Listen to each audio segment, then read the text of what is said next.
Aba si Torre, nakisawsaw tungkol sa paghuli kay Senator Bato de la Rosa. Baka nakakalimutan mo, Torre.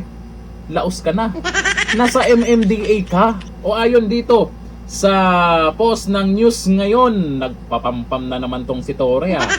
Sabi dito, MMDA pwedeng sumali sa manhunt kay Bato. Sabi ni Torre. Nagbiro si MMDA General Manager, at least general pa rin, Nicolas Torre, na handa umano siyang tumulong kung kakailanganin ang kanyang partisipasyon talaga sa posibleng operasyon laban kay Senator Ronald Bato de la Rosa. Anong gagawin mo dun, Torre? Magmamando ng traffic? Kasi malamang kung saan si Senator Bato de la Rosa, pag nalaman nila, kung malalaman nila ha, at marami daw pulis na huhuli kay Senator Bato de la Rosa, kung mahuhuli ha, eh syempre traffic yan. Ay pwede, may tulong talaga si Torre. Ito ayon kay Torre, bilang bahagi pa rin umano siya ng gobyerno, maaari silang tumulong kung may utos mula sa Pangulo. Teka, kung may utos mula sa Pangulo, parang inamin mo kung sino ang nag-utos sa'yo nung nakaraan.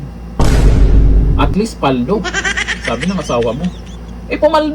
Pumaldo na kayo. Manahimik ka na lang, Torre. Huwag ka nang magpapampampa. Yung kayabangan pa rin ni Torre, nandyan pa rin no? So bagay, hindi talaga mawawala sa tao yan. Kung mayabang ka talaga, mayabang ka. Saan kaya ang konsensya ng mga to, no? Yung ginagawa mo yung... So, pwede naman natin sabing ginagawa nila yung trabaho nila.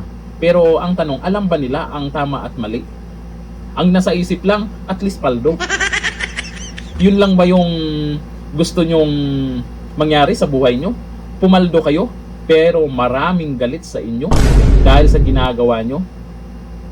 Naniniwala ba to sa karma itong si Torre?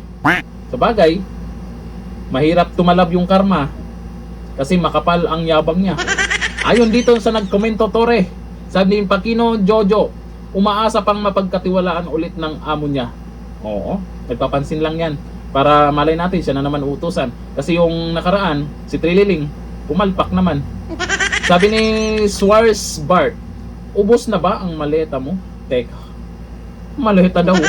Tanong lang naman yan, kung ubos na ba. Paano kaya kung utusan ulit si Torre?